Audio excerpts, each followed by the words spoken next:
자, 이제 수요량, 수요 결정 요인, 반가로 2번이죠.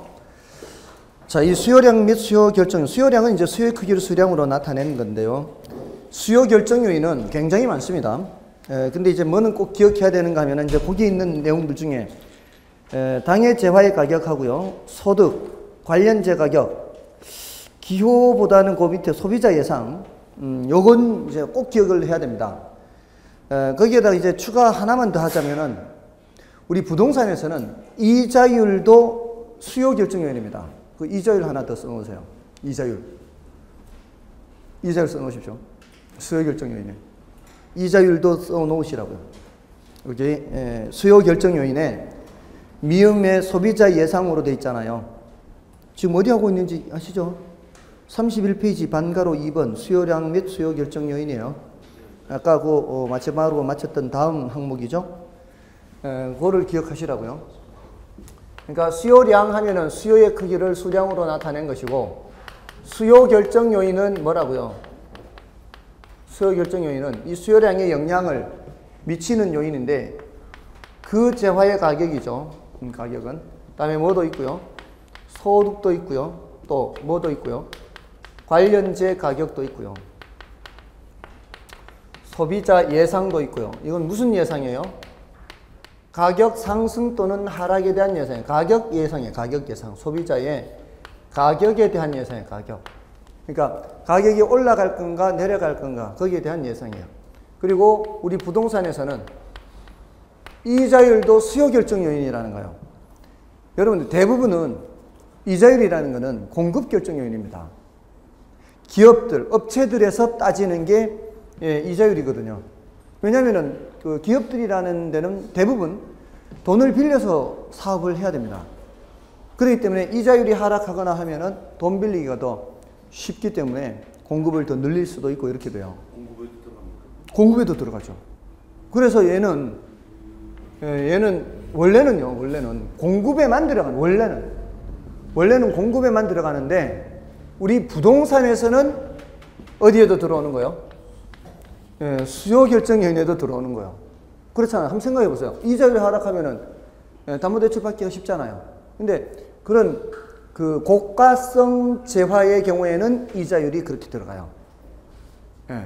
근데 일반적으로는 안 들어간다고요. 이게 공급 결정 요인에만 들어간다고요. 그렇잖아요. 뭐 이자율 하락한다고 담보대출 받아서 사과를 더 사 먹거나 하지는 않잖아요. 보통은 이자율은 공급 결정 요인인데 부동산이기 때문에 이렇게 있어요. 이거 말고도 많아요. 이제 보세요. 뭐 학군이 좋다. 학군이 좋아진다. 그러면 부동산 수요 증가하죠. 생태공원 조성된다. 수요 증가하죠. 엄청 많습니다. 엄청 많은데 그런 것들은 별로 어려운 것도 아닙니다. 그 재화의 가격 이외에 나머지 요인들은 변하면은 수요 곡선을 뭐 오른쪽에 그리든가 왼쪽에 그리면 된다 이 말이에요. 근데 얘가 문제죠. 얘네들이 헷갈릴 수 있으니까. 그래서 요놈 둘, 그리고 요놈까지 더 하면은, 요런 이제 헷갈릴 수 있는 것들을 이제, 정리를 하면 되는 거고요. 이자율은 이제 부동산 수에서 독특하게 더 추가로 얘기하니까 하는 거고요. 여기에 대해서 이제 오늘 정리를 해야 된다, 이 말이에요.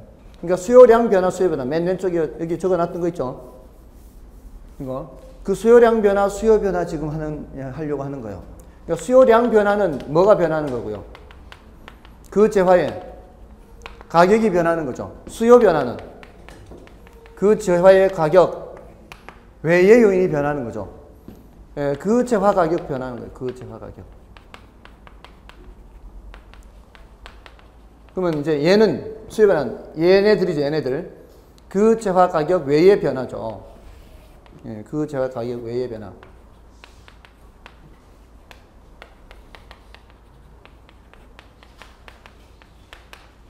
이거는 수요 곡선 자체의 이동으로 나타나고요. 요거는 점의 이동으로 나타나죠. 자, 그거를 이제 오늘 이제 마무리 지어야 돼요. 이제 이런 과정에서 이제 다음 이제 문제풀이 과정에서 수월하게 문제를 풀려면은 자, 이게 요 점에서 요 점으로 가면 이게 무슨 변화요? 요 점에서 요 점으로 가면은 이게 바로 수요량 변화죠. 량 변화. 그러니까 요 길이가 변하잖아요. 요 길이에서 요 길이로 예, 그래서 이렇게 수요량 변화인데 예를 들어서 이게 10,000원이에요. 이게 5,000원이에요. 자, 여기에서는 수량이 예를 들어 10만 경 시장 전체 수요라고 볼게요. 시장 전체 수요고 여기가 뭐 예를 들어 30만이에요. 그러면 수요량 변화가 몇만? 20만인가 20만? 수요량 변화가 몇 만이에요? 20만이죠. 20만. 변화는 20만이에요. 맞나요? 그러니까 가격이 10,000원에서 5,000원으로 하락하니까 수요하려고 했던 양이 10만 상자에서 예를 들어 30만 상자로 늘어나잖아요. 그럼 수요량 변화가 20만이에요. 이게 가격이 변한 거예요? 가격 이외의 요인이 변한 거예요? 가격이 변한 거잖아요. 이거를 뭐라고 얘기를 하느냐 하면은 가격 효과라 그래요. 가격 효과. 가격 효과가 얼마 나타난 거예요? 20만 상자 나타난 거예요. 됐나요? 자, 그런데 이 가격 효과라고 하는 놈은 소득 효과라는 놈하고요. 대체 효과라는 놈의 합으로 돼 있어요. 자, 이게 뭔 소리냐? 이거 시험에는 2번 나왔습니다. 2번 언급됐어요. 이거는 뭔가 하면은, 자, 여러분 한번 생각해 보세요. 10,000원에서 5,000원으로 하락한다. 예를 들어 사과가 이렇게 하락하면, 저 같은 경우에는 1년에 사과를 한 10상자는 먹는단 말이에요. 그러면은 10,000원 할 때는 제가 예산을 얼마를 잡아놔야 돼요? 예산을 10만 원 잡아놔야 되죠. 근데 가격이 5,000원으로 하락하면 5만 원만 있어도 10상자 먹죠. 5만 원 굳었죠. 굳었잖아요. 그 5만 원은 내가 월급이 늘어서 늘어난 거예요? 월급이 늘어나진 않았죠. 뭐가 하락해서? 가격이 하락해서 실제로 더 소득이 는 거하고 비슷하죠. 이런 거를 실질소득이 변했다 합니다. 실질소득이. 명목소득, 월급은 그대로 있어요. 근데 실질소득이 늘었잖아요. 그럼 요 5만 원 실질소득 는 걸로 뭐 할까요? 아니, 사과도 더 사 먹어야지. 귤 사 먹지 말고. 사과도 더 사 먹고 귤도 더 사 먹고. 그러니까 요 돈 굳은 걸로 사과도 더 사 먹게 될 수도 있다 이 말이에요. 다른 걸 또 물론 더 사 먹겠지만. 그러니까 여기 10만 상자에서 20만 상자로 늘어난 것 중에 요런 소득 효과가 한 11만 상자 된다 치고 이 말이에요. 돈이 굳었으니까 그걸로 사람들이 사과를 더 사 먹을 거란 얘기예요. 다 사과를 다 사 먹지는 않을지라도 어느 정도는 더 사 먹을 거란 말이에요. 됐나요? 자, 그런 효과가 있고, 또 하나는 지금까지 사과가 비싸서 못 먹던 사람들이 있어요. 다른 과일 먹던 사람들. 지금까지 귤은 5,000원 했단 말이에요. 한 상자에. 예, 똑같은 한 상자인데 귤은 5,000원 하니까 싸니까 더 잘 사 먹었단 말이에요. 근데 이제는 사과 가격도 5,000원으로 떨어졌죠. 옛날에는 사과 한 상자 먹으려면은 귤 2상자 포기해야 되죠. 귤 2상자 포기해야 되잖아요. 근데 이제는 사과 가격이 하락하니까 귤을 몇 상자 포기하면 돼요? 한 상자 포기하면 되는 거예요. 그러니까 이제는 사과 사 먹기가 더 쉬워진 거죠. 그죠? 요런 효과를 대체 효과라 그래요. 그러니까 지금까지 사과를 안 먹던 사람도 먹게 돼요. 그죠? 상대적으로 싸졌기 때문에 이게 한 9만 상자 된다 이 말이에요. 여러분들은 이런 거 없을 것 같아요?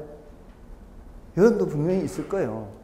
여러분들 혹시 송이버섯 드시나요? 없어서 못 먹죠. 없어서 못 먹죠. 이게 보통 얼마 하죠? 1kg에?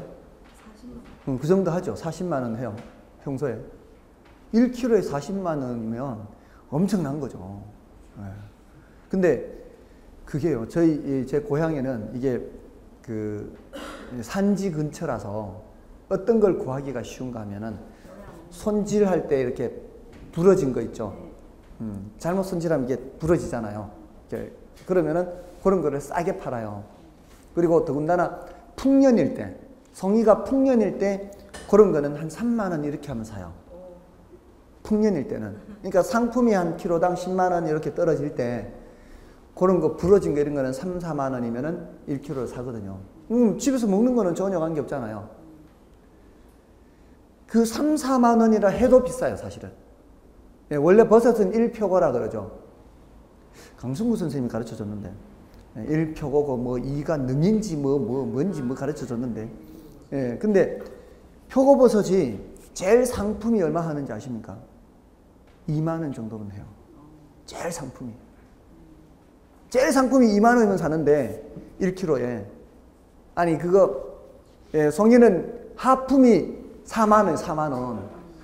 3, 4만 원. 그러니까 아직도 절대적인 수준으로는 많이 비싼 거예요. 표고에 비해서. 그죠? 근데 옛날에 비해서는 많이 다운됐잖아요. 옛날에 비해서는 많이 다운됐기 때문에 이때 아니면은 맛도 못 볼 거 아니에요. 그러니까 기회는 이때다 하고 예, 상대적으로 많이 떨어졌을 때 표고 덜 먹고 송이 먹는 거지 이제. 맞잖아요.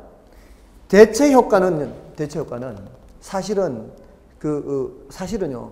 송이 가격이 40만 원에서 10만 원으로 떨어져도 우리 집은 별로 신경 안 써요. 어차피 예산 잡아놓은 게 없으니까. 맞잖아요. 어차피 예산 잡아놓은 게 없기 때문에 실질소득에 변화가 없어요. 그죠? 근데 원래 송이를 먹던 집 같으면 어떻겠습니까? 송이를 먹던 집 같으면 원래도 송이 한 몇 킬로를 먹어야지 했던 사람은 예산 잡아놨던 것에 상당히 실질소득이 증가하는 거고요. 예, 저 같은 집은, 우리 집은 그런 거 없어요. 평소에 송이 먹을 생각을 안 하니까. 예산 잡지도 않고. 근데 그런 상황에서 송이 가격 떨어지면 이렇게 대체하게 돼 있다니까요. 다른 거 안 먹고. 맞죠? 요거는 상대 가격 변화 효과라 그래요. 상대 가격. 요거는 실질 소득 변화 효과라 그래요. 그래서 요 표현을 빼면은 설명을 못 해요. 실질 소득이라는 단어를 빼면은 이걸 설명할 수가 없어요. 그래서 실질 소득 변화 효과다. 이렇게 얘기하고 요 놈은 대체 효과는 상대 가격 변화 효과라 그래요. 상대적으로 가격이 하락 이런 말이 나와요. 상대라는 말을 빼고 할 수 없어요. 이거는. 이게 키워드예요. 그래서 소득 효과를 설명하는데 상대 이런 말 나오면 틀리는 거예요. 대체 효과를 설명하는데 실질 이런 말이 나오면 틀린 거예요. 아시겠죠? 이 키워드를 기억하면 돼요. 키워드.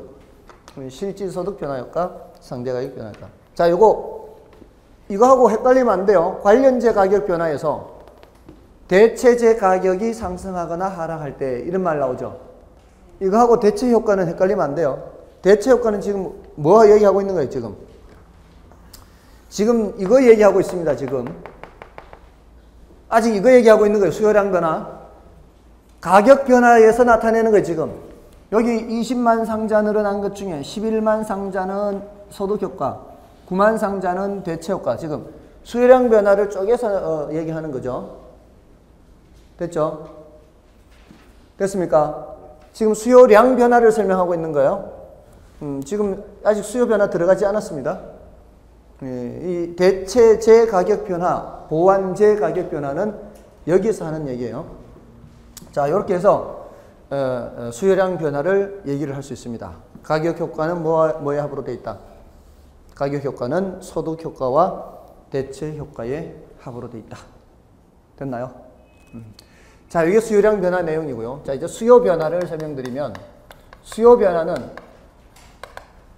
수요곡선 자체의 이동이죠. 네, 수요곡선 자체의 이동인데 새로 수요곡선을 그려야 되죠. 근데 오른쪽에 그리느냐 왼쪽에 그리느냐 그거를 파악을 해야 되는데 저기 순서대로 먼저 소득 변화예요. 소득 변화. 소득이 증가하면 수요가 어떻게 돼요? 수요가 증가하죠. 이러면은 그래프를 어느 쪽에 그리면 되는 거예요? 그래프를 오른쪽에 그리면 되죠. 이렇게. 자, 그런데 소득이 감소하는 경우도 있잖아요. 그럴 때는 수요가 감소하죠. 그때는 왼쪽에 그리면 되죠. 이렇게. 자, 그런데 모든 재화가 이렇지가 않죠. 모든 재화가 이렇게 소득이 증가할 때 수요가 증가하는 게 아니에요. 어떤 재화는 소득이 증가할 때 수요가 감소하는 재화도 있죠. 소득이 증가할 때 수요가 감소하는 재화도 있잖아요. 어떤 재화가 이렇다고요? 열등제라고요. 그러니까 지금 정상제라면 보통의 재화요. 보통의 정상제 또는 우등제라고 하는데 이런 거라면 소득이 증가할 때 수요가 증가하고 소득이 감소할 때 수요가 감소해요. 같은 방향으로 움직여요. 같은 방향으로 움직이기 때문에 오른쪽 증가면 오른쪽 그리면 되고 이렇게 증가 감소면 왼쪽에 그리면 된단 말이에요. 근데 이런 경우는 소득이 증가하는데 수요가 오히려 감소하죠. 이럴 때는 흰 수요 곡선이 오른쪽이 아니라 왼쪽이 그래요. 왼쪽에. 이럴 때는 거꾸로 소득이 감소할 때는 어떻게 해요? 수요가 소득이 감소하는 수요가 증가한단 말이에요. 이렇게. 예, 이게 달동네 주택 생각하면 돼요. 달동네 주택, 저급주택. 소득이 증가하면 어떻게 해요? 달동에서 내려와야 될 거 아니에요. 달동에서 소득이 증가하면 달동에서 내려온다는 얘기가 달동네 주택 수요는 감소하는 거예요. 그죠? 예, 물론 소득이 많이 증가해야 되죠. 소득이 조금 증가해서는 이렇게 되지가 않죠. 그러니까 소득이 처음 결혼해서 달동네에 자리를 잡아서 단칸방에 살다가 조금씩 늘어나면 같은 달동네에서 평수를 넓혀가겠죠. 맞나요? 거기까지는 아직 달동네를 벗어나지 못하는 거예요. 자, 지난번에 제가 말씀드리지 않았나요? 이 열등제라는 게 절대적인 개념이 아니에요. 열등제는 다 상대적 개념이에요. 열등, 우등, 예, 상대적 개념이에요. 옛날에 우리가 보리밥을 많이 먹었죠. 옛날에는. 여기는 또 갖고 있는 게 또 돈밖에 없는 분들만 사시는 분이에요. 보리밥 안 드셔보셨어요? 보리밥 안 드셔보셨어요? 정말로 이 형편이 괜찮은가 보네요. 여기 보리밥 안 드셔보신 분이 얼마나 되나요? 야, 저만 먹었네, 저만. 아니, 보리밥을 이렇게도 안 드셔보셨어요? 70년대는 보리 많이 먹었죠, 보리밥을. 그렇잖아요. 예? 혼합해가지고 시남미쌀 뭐 이런 식으로. 예, 혼식도 했고요. 예, 꽁보리밥도 있었잖아요. 꽁보리밥이라고 했죠. 왜 꽁보리밥이라고 했는지 꽁보리밥 했잖아요. 근데 옛날에 그 보리 많이 먹다가 이제 살만하니까 전부 다 뭘로 바꿨어요? 쌀로 바꿨잖아요. 그러니까 보리와 쌀의 관계에서는 이게 뭐란 말이에요? 보리가 열등제예요. 소득이 증가할수록 수요가 줄어드니까. 뭔지 아시겠어요? 근데요, 그거는 어느 정도 소득이 많이 증가했기 때문에요. 옛날에 두 끼밖에 못 먹고 살던 때도 있었거든요. 두 끼밖에 못 먹고 살던 때 소득이 늘어나면 세 끼라도 보리밥으로 먹는다고. 그럴 때는 보리 수요가 증가해요. 그때는 아직은 보리가 열등제가 아닙니다. 그때는 아직은 보리가 열등제가 아닌 거예요. 그러다가 소득이 증가하니까 더 증가하니까 이제 보리 안 먹고 쌀 먹는 거잖아요. 자, 그러면 보세요. 돼지고기, 소고기 사이에서는 돼지고기가 무슨 재화예요? 돼지고기, 소고기 사이에서는 돼지고기 열등제죠. 근데요, 그게 저 같은 사람한테는 아직도 돼지고기가 우등제예요. 아니, 없으면 먹지. 옛날에도 사실 동네 잔치하면은 그 돼지 잡고 했잖아요. 그 돼지 잡아가지고 그 동네 잔치할 때 그 돼지 오줌보로 축구공처럼 차고 했잖아요. 그런 거를 다 모르시네. 여긴 다 잘 사는, 아니, 그 돼지 오줌보 차고 놀다 보면 이 바지가 짠 내가 그냥 그 오줌 냄새가 배가지고 안 해봤는가 봐요. 기가 막힙니다, 그 냄새가. 차고 놀다 보면은. 예? 아니, 그 시골 출신들은 다 기억하지 않습니까? 그런 거? 아, 여기는 시골 출신이 아닌가 봐. 혹시 이쪽 동네도 잘 몰라요? 잘 몰라요? 아는 분 별로 없어요? 야, 그러니까 제가 막 발로 차면 예? 이리 튀고 저리 튀고 예. 제대로 안 가죠. 예, 예. 그리고 냄새 엄청 배잖아요. 제가 연식이 엄청 오래된 것 같아, 이렇게 얘기하니까. 지금 제가 지금 여기 계시는 분들보다 많이 좀 어린 편인데, 하여간 그 옛날에는 돼지고기가 열등제가 아니었다고요. 맞잖아요. 고기 없어 못 먹지. 이 풀만 먹다가 이제 고기 냄새 보면 냄새 맡으면 환장할 거 아니에요. 근데 어느 정도 더 살게 되고 살게 되니까 이제 또 돼지고기, 소고기 이렇게 하면은 열등제란 말이에요. 그런 것처럼 지금 달동네 주택도 마찬가지로 이 열등제라고 하는 거는 어느 정도 소득이 올라갈 때까지는 소득 증가한다고 바로 이 달동네 주택 수요가 감소하는 게 아니라고요. 어느 정도까지는 저급 주택 수요가 늘어나는 거예요. 그러다가 많이 이제 소득이 증가하면 드디어 이제 달동네를 벗어나는 거죠. 그렇게 되면은 수요가 감소하는 거죠. 맞나요? 그랬다가 쫄딱 망해버리면 다시 또 달동네로 가야 될 거 아니에요. 소득이 감소하면은 오히려 어떻게 해요? 수요가 증가한다고요. 이런 열등제가 있다는 걸 늘 생각을 하고 있어야 된다고요. 아셨어요? 그러니까 소득 변화에서 같은 방향으로 움직이는 거 이렇게 기억하세요. 같은 방향으로 위로든 아래로든 같은 방향으로 움직이면 뭐예요? 그게 정상제, 우등제. 반대 방향으로 움직이면 열등제. 이렇게 기억해야 돼요. 그래야 일관되게 기억할 수 있어요. 뒤에 탄력성까지 하려면 이렇게 해야 돼요. 뒤에 탄력성도 또 이렇게 나온단 말이에요. 또 거기에다가 지금 관련제 가격 변화도 이렇게 해야 돼요. 이 관련제 가격에는 두 가지가 있잖아요. 대체제 가격과 보완제 가격이 있어요. 그러니까 대체제 가격이 올라가면 이 말이에요. 대체제 가격이 올라가면, 자, 제가 그때 사과를 예를 들 때는 사과 가격이 올라가면 했어요. 사과 가격이, 사과의 대체제인 귤 가격이 올라가면, 이쪽이 귤 가격이에요. 귤 가격이 올라가면은 사과 수요는, 귤 가격 올라가면은 사과 수요가 증가한다. 같은 방향이란 말이에요, 이렇게. 그 방향이 같은 방향, 반대 방향 이렇게 기억해야 돼요. 그러면은 귤 가격이 하락하면은 귤을 더 먹으면서 사과 수요가 감소해요. 그래서 제가 뭐라고 말씀드렸는가 하면은 귤 가격이 하락하면은 사과 생산하는 농민들이 긴장해야 된다고. 맞잖아요. 귤이 풍작이 되면은 사과 농민들도 긴장해야 된다고. 이 귤이 풍작되면 귤 가격이 하락하면서 사람들이 귤을 더 먹는다고요.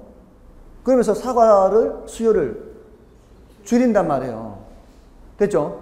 그러니까 귤 가격 하락, 사과 수요 감소 이렇게 된단 말이에요. 방향이 같죠? 그러니까 대체제 가격이 올라가면은 당해제와 또는 대상제와 수요 이거는 증가하는 거예요. 우린 이걸 보고 그림을 그려야 된단 말이에요. 그래서 여러분이 이제 오른쪽에 그리면 된단 말이에요. 근데 대체제 가격이 하락하면 여기 이제 부동산 쪽으로 얘기하자면은 빌라 가격이 올라가면은 단독주택 수요가 증가하게 된다고요. 똑같은 조건으로 봐야 돼요. 다른 조건은 지금 기존의 조건이 똑같았는데 빌라 가격이 올라가면은 단독주택 수요는 증가하는 거 아닌가요? 맞잖아요. 지금 표정들이 변하지 않는 거는 지금 접수가 안 된다는 뜻인가요? 아니면은 지금 졸려서 그런 건가요? 집중해서 듣느라고 이제 표정에 변화가 없는 거예요.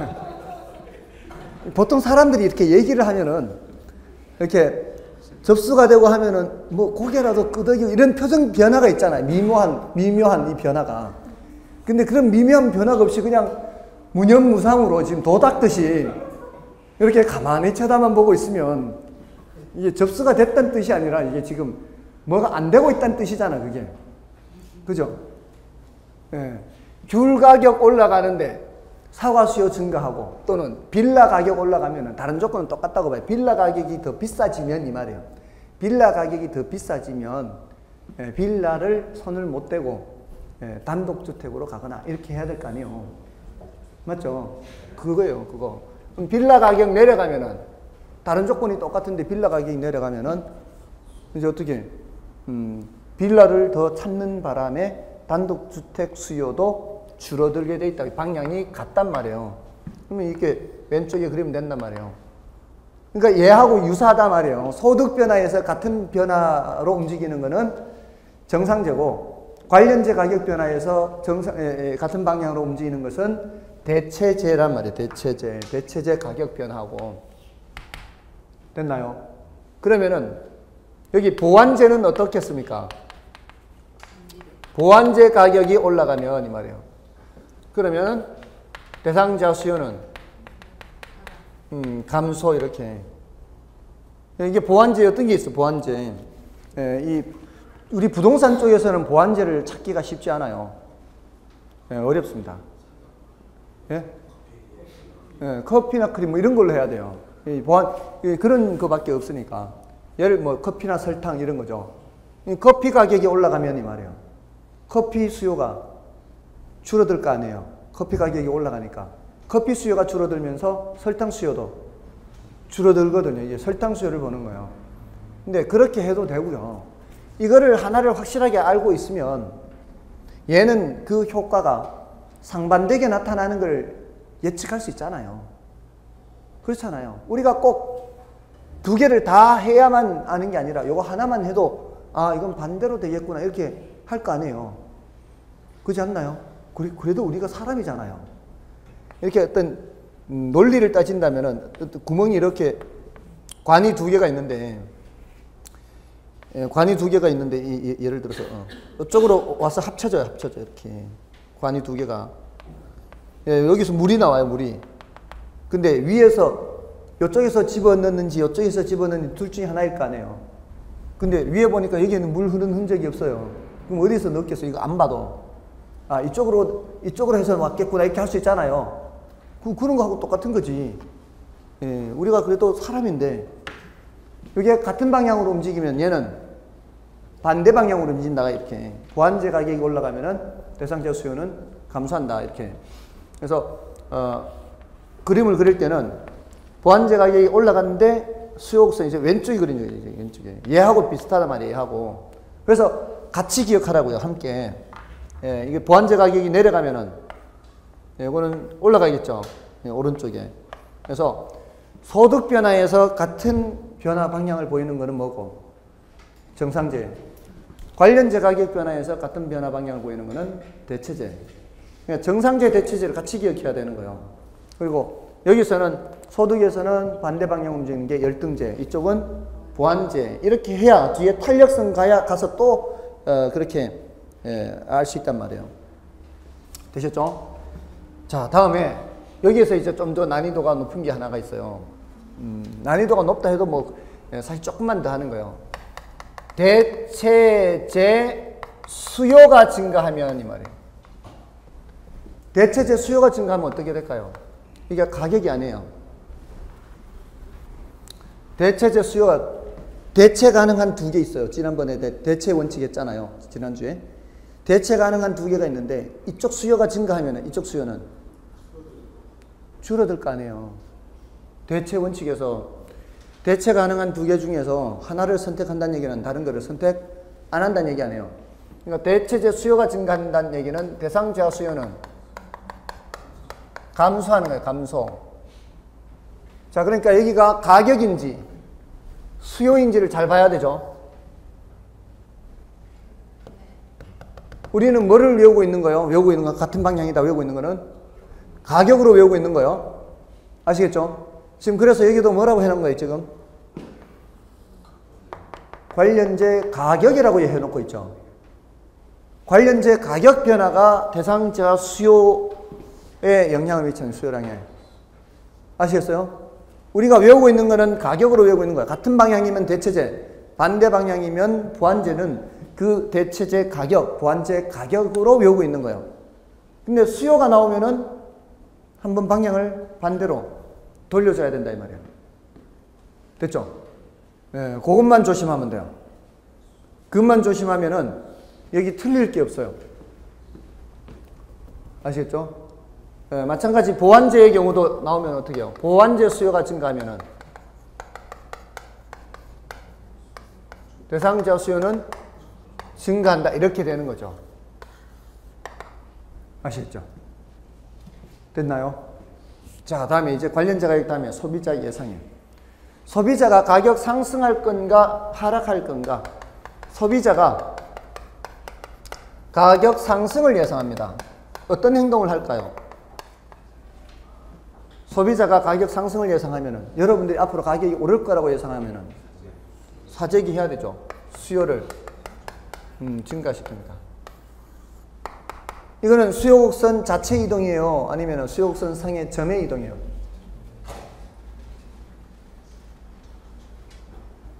지금 계속 뭐 하고 있어요, 지금? 지금 얘 하고 있어요, 지금 계속. 지금 얘는 이미 벌써 끝났습니다. 여기 있어, 여기. 내가 지금 부동산 가격이 올라갈 거라고 예상을 하면은 부동산 수요는 증가한다 이렇게 하잖아요. 가격 상승과 가격 상승 예상은 다르다고요. 가격이 상승하면 어떻게 해요? 가격이 상승하면 수요량이 줄어들어요. 이렇게 수요량이 변한다고요. 가격 상승하면은 여기에서 여기로 변한다고요. 이렇게. 근데 가격 상승을 예상하면은요. 상승을 예상하면 수요곡선 자체를 이렇게 이동시킨다고요. 수요하고자 하는 양이 늘어난다고요. 그죠? 예, 다르다고요. 가격 상승과 가격 상승 예상은 다르니까 조심해야 된다고요. 아시겠어요? 예, 근데 하락 예상하면 어떻게 했어요? 그럼 당연히 지금 수요를 줄입니다. 하락하면 살라고. 그러잖아요. 지금 하락세에 접어들어 버리면 사람들이 다 어떻게 해요? 좀 더 떨어지지 않나, 좀 더 떨어지지 않나 하면서 계속 기다리는 거지. 그렇잖아요. 그렇게 되는 거예요. 다음에 공급자들이 가격 상승 예상하면 어떻게 될까요? 공급에서 할 얘기지만 미리 말씀을 드리면 공급자들이 가격 상승을 예상하면 물건을 갖고 있다가 어떻게 내놔요? 안 내놓는 거지. 공급자들은 가격 상승을 예상하면 공급을 줄여버립니다. 가격 올라가면 내놓으려고. 됐나요? 그걸 복잡하게 생각하니까 어려운 거예요. 예, 지금 이런 얘기 다들 평소에 했던 거 아닌가요? 했던 거예요. 그런 겁니다. 자, 됐죠? 소비자 예상도 됐고요. 그 다음에 이자율.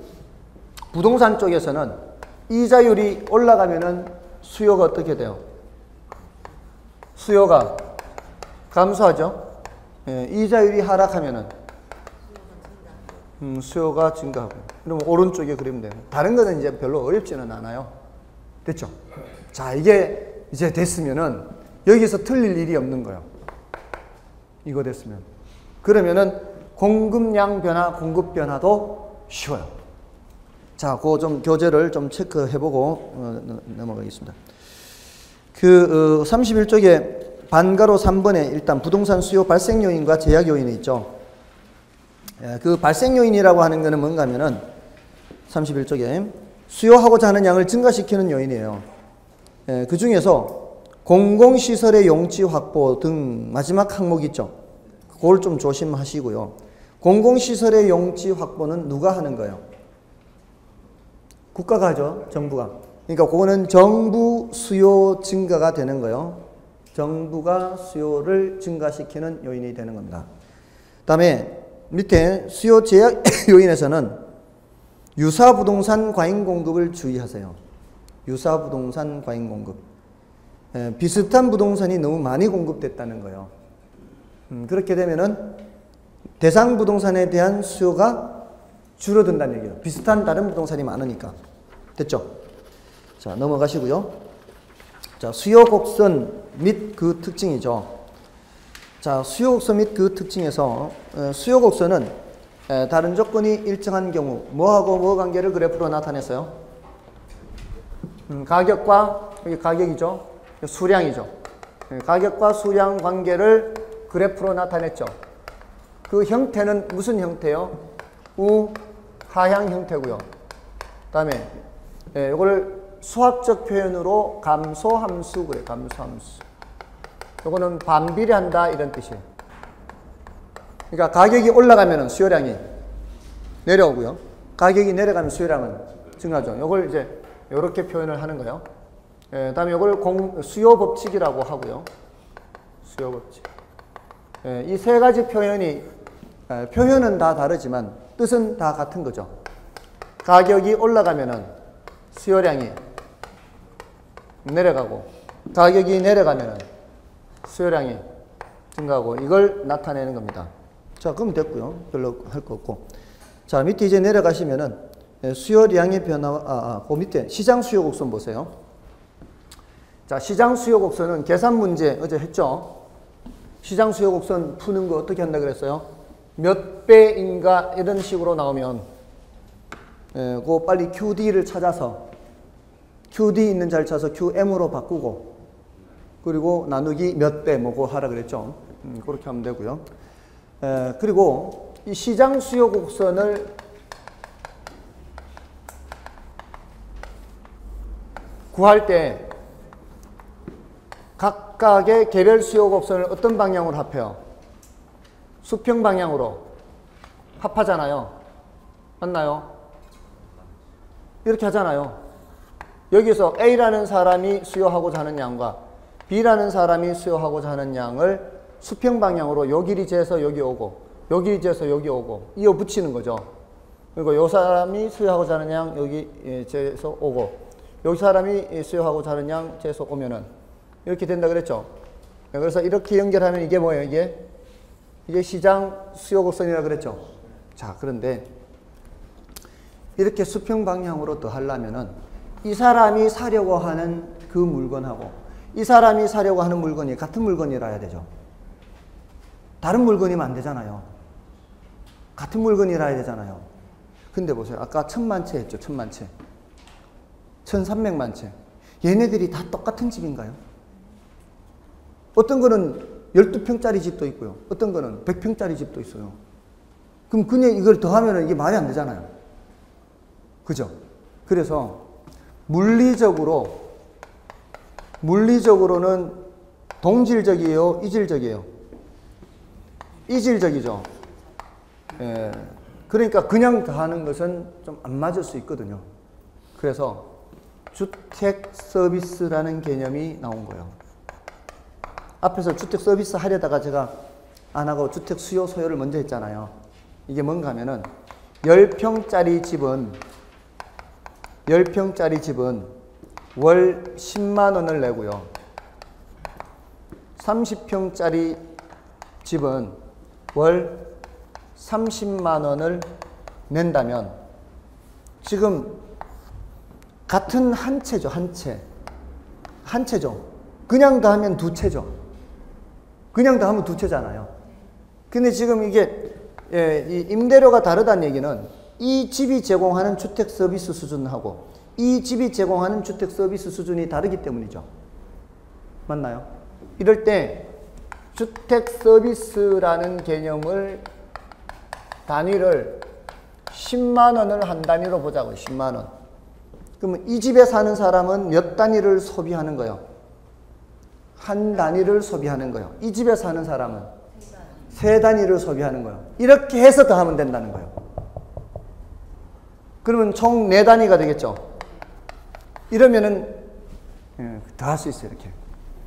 그래서 이 주택 서비스 개념은 물리적으로 이질적인 부동산을 동질적인 것으로 바꾸어주기 위한 개념이에요. 똑같은 것으로. 그러니까 30평짜리를 그냥 10평짜리 세 채인 것처럼 보자는 거지. 뭔 뜻인지 아시겠죠? 그렇게 하면은 수평합을 할 수가 있어요. 이렇게. 그냥 더하면 돼. 됐죠? 이 사람 거 3개, 이 사람 거 1개 더하면 된다. 이 말이에요. 됐죠? 자, 그렇고요. 자, 이제 넘어가시면 33쪽이 정상제와 열등제의 경우 해서 동그라미 1번에 있고요. 다음에 동그라미 2번이 대체제와 보완제 있잖아요. 자, 근데 그 표에 밑에 표에 8개 항목으로 돼 있죠. 위에 4개는 가격이고요. 이거. 지웠구나. 위에 4개는 대체제 가격, 보완제 가격으로 돼 있고요. 밑에 4개는 수요로 돼 있죠. 그래서 이거 외우는 거 아니에요. 외우는 게 아니고 외우는 거는 딸랑 하나만 외우면 돼요. 예, 같은 방향으로 움직이는 건 뭐다? 대체제다. 예, 그때 같은 방향이 대체제 가격이에요, 가격. 이거 하나만 외우고 있으면은 나머지는 그냥 반대로 돌리면 되잖아요. 그렇게 생각하면 되지. 다 이렇게 외우려고 하시지 마시라고요. 예. 근데 참 이렇게 이 교재를 만들 때는 그런 부분이 어려워요. 그 설명은 그렇게 하는데 그럼 굳이 왜 이걸 다 8개를 다 써놨냐? 이거 8개를 안 쓸 수는 없잖아요. 해놓기는 해놔야 되는데 이제 굳이 외우면서 할 필요는 없다. 이런 얘기고요. 자, 이제 넘어가시면 이제 부동산 공급입니다. 오늘 부동산 공급까지 하고 조금만 하면 되니까요. 여기 수요에서 거의 다 했으니까 관계는 없습니다. 그래서 34쪽에 부동산 공급의 개념 및 공급 결정 요인. 여기에서는 그 기억에 보시면은 공급 결정 요인에 당해 제화 가격 있죠. 니은의 생산 기술 수준 있죠. 디귿의 생산 요소 가격 있죠. 이런 거는 안 어려워요. 생산 기술 수준이 향상되면은 공급이 늘어나겠어요? 줄어들겠어요? 공급이 늘어나죠. 생산 요소 가격이 올라가면은 공급은 줄어들죠. 근데 공급자 예상 등 나오고 있죠. 공급자가 아까 가격 상승을 예상하면은 어떻게 한다 그랬어요? 공급을 줄인다 그랬잖아요. 그 예상이에요. 자, 여기까지는 그냥 다 됐어요. 근데 미음에 보세요. 미음.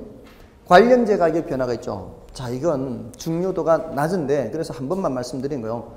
관련제 가격 변화가 여기 수요에서는 굉장히 중요해요, 이게. 그래서 계속 설명드렸어요.